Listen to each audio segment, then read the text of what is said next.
Welcome back. We're here to talk about hypothesis tests for the difference of means when we're working with data here. So we really just have the two examples. If you want to see the actual setup for the hypothesis test, go back to the last video. Otherwise, we're going straight into examples here. So example 1, does increasing the amount of calcium in our diet reduce blood pressure? Researchers designed a randomized comparative experiment. The subjects were, I guess this is 22, I forgot I added one here. So 22 healthy men who volunteered to take part in the experiment. They were randomly assigned to two groups, 11 men in the calcium supplement group for 12 weeks, while they had a control group of another 11 men who received a placebo. So remember, placebo is not just a 90s band, it is a fake treatment. So they're getting a pill that they think might have calcium, but it actually doesn't do anything. That looked identical. The experiment was double blind, which means neither the researchers that were calculating or taking in the numbers nor the people that were getting the pills knew which one they were getting. We're just reviewing experiment design here. The response variable, remember that's the Y value, response variable, is the decrease in systolic blood pressure for a subject after 12 weeks in millimeters of mercury. An increase appears as a negative number. So the numbers are kind of backwards from what they think they are. Bigger would be good. So bigger would be a more reduced blood pressure. So we want bigger. We want the mean for calcium to be bigger than the mean for placebo, because that's a larger decrease. Do the data provide convincing evidence that the calcium supplement reduces blood pressure more than placebo on average for subjects like the ones in this study? All right, we're looking for convincing evidence. All right, they didn't give us an alpha value.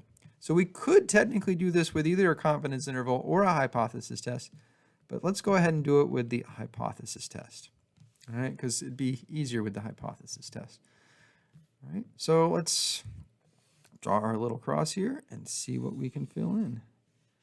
Hopefully that'll be enough room down there. So we've got, let's say, mean for calcium is the true mean. And we're doing decrease in blood pressure with calcium. And M sub P is the true mean decrease in blood pressure with placebo. If you're curious, look up the band Placebo. They had a song called Friend in Need, I believe, back in the early 90s or mid 90s. Yeah, I know, I'm old. Anyways, our null hypothesis would be that the two are no different. Our alternative hypothesis is that the decrease for calcium is going to be greater than the decrease for placebo. All right, and let's see, we're going to use alpha equals 0.05. We need to state that because we don't have one given. And let's see, we are working with data, so we don't need to state all the other things. We do have N1 is 11 and N2 is 11. But this isn't paired data because it's not the same person doing each thing. So it just happens to be the same sample size for each one. So we are going to do a 2-sample t-test for M1 minus M2 or M1 equal M2. Yeah. We have independent random samples because people were randomly assigned to samples. Let's see. Our n's are small, so we need to look at graphs. All right, so they weren't told that anything was normal to begin with. We're not greater than 30. We've got to look at the graphs for each one. So that means we've got to put the data into our calculator and we've got to graph it. So come on, calculator. There we go. So stat, edit, and if you notice, here we are. It's already in L1 is the calcium and L2 is the placebo. So there's the data. And if we go to stat plot, we could turn both of our plots on. All right. And I like to do the one that's the box plot with the outliers because that tells me if I have outliers. So that's my one with outliers for plot 1. And for plot 2, I think I already have it set for L2. Yep, on box plot with outliers L2. Yep. So we're going to do zoom 9 so we can see the graphs. So there's L1. It's a lot more spread out, but again, no outliers there. There's L2. nice and that one's fine. So I'm going to say calcium is going to look something like it was a big box, right? Big box like that. And for placebo, it was a much smaller box. Say it like that. All right, so neither graph has outliers. And neither was strongly skewed. So we check out there. So that means we've got an approximately normal sampling distribution. We're good enough.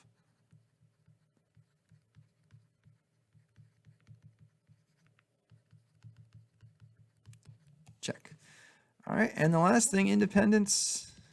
So each n is n1 equals n2 equals 11, which is surely less than 10% of, let's see, researchers randomized experiment. The subject were healthy men, of all healthy men.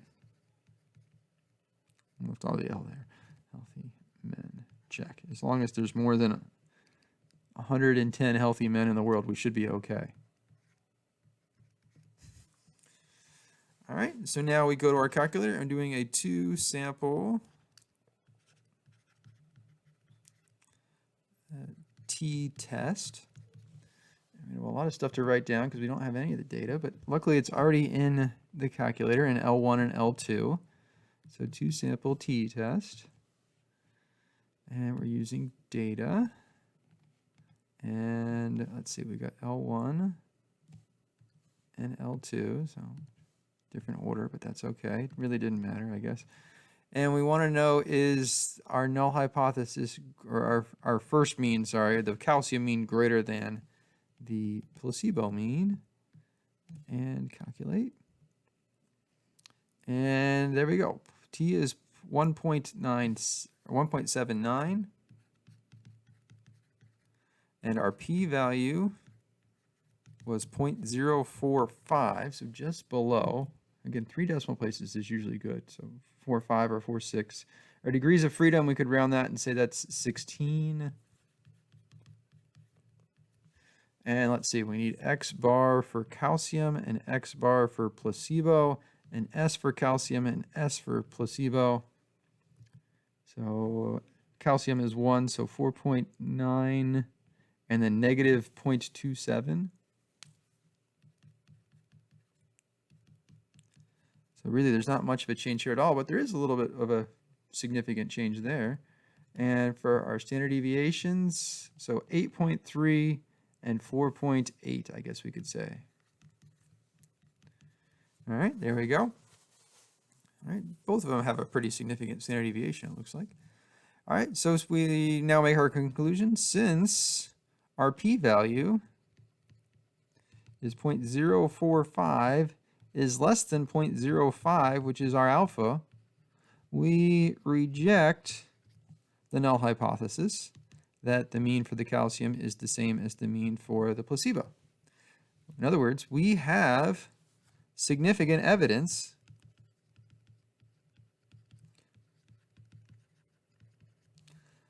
that the true mean decrease in blood pressure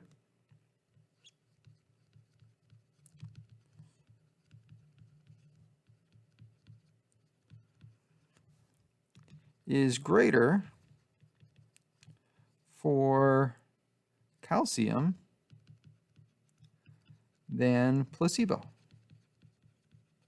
I have that placebo song stuck in my head now. I'm going to go listen to it after I'm done with this. But there we go. There is the end of our hypothesis test. Wasn't that fun?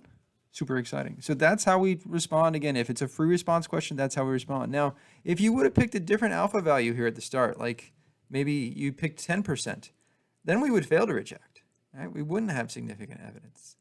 Right? Because 10% would be bigger than 5%. Right? Or if we picked 1%, actually no, to 10% we would still be rejecting. But if we picked like 1%, sorry, I was thinking 1 when I was saying 10. If we picked 1%, we would fail to reject. All right? So again, it's important that we pick this ahead of time and not get our results and then pick an alpha value. Because then we could get any result we wanted to. All right, so here's another example. And this is multiple choice, so that means we don't have to write out everything. So does playing piano increase spatial reasoning ability? Researchers randomly assigned some 7-year-olds to learn to play the piano and others not to. Spatial reasoning tests were given before and after the 6-month period where the 7-year-olds were learning the piano in both groups. The increase in test scores are listed below for both groups. Using alpha at 0.10, significance level, determine if learning the piano significantly increased spatial reasoning. So this is the increase in spatial reasoning score for those that were playing the piano. And these are just the increase in spatial reasoning score from those that didn't do anything, but still they had 6 months more living on Earth where they might have gotten better at spatial reasoning. So that's why we have to be able to compare them to each other. All right, so we've got the null hypothesis would be that the mean for the piano would equal the mean for none. And our alternative would be that the mean for the piano would be greater than the mean for none. All right, so this is the mean piano is what I'm talking about here. Then the mean for none would be the none mean. All right, so we've got data. We've got alpha equals 0.10.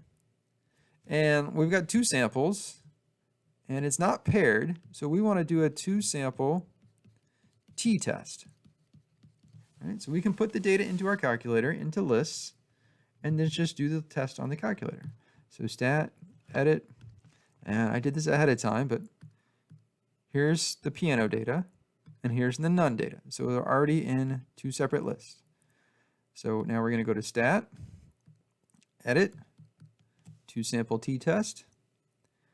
And let's see, we're using data, and I've got L3 and L4, so second L3, and then second 4 for L4.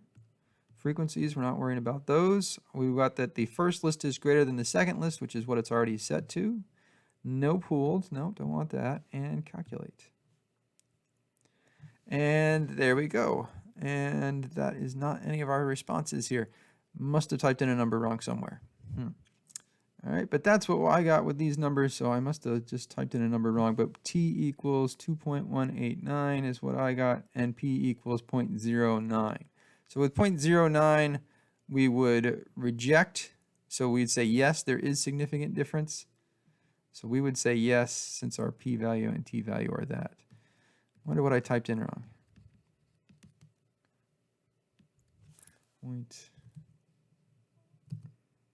0.019, which is definitely less than 0.10. So we reject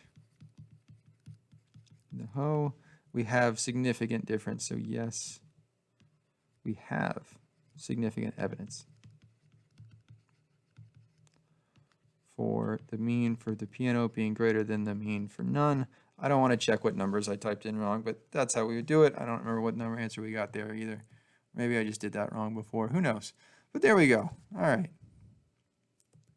Sure you guys will check it and let me know either in the comments or on the Google Classroom or in class next time. So check that one. Let me know what I did wrong.